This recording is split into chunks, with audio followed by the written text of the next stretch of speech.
தேவதையின் திருவடியில் தவம் கிடந்து வரம் கேட்கவோ மாதுளையின் மலமேனியில் தவழ்ந்து வந்து சுகம் சேர்க்கவோ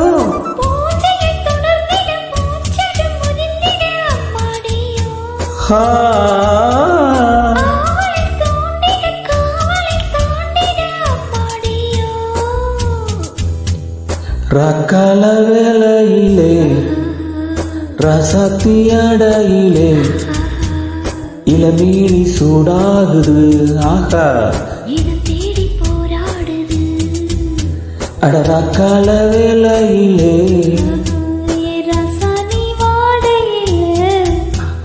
என் மேனி சூடாகுது.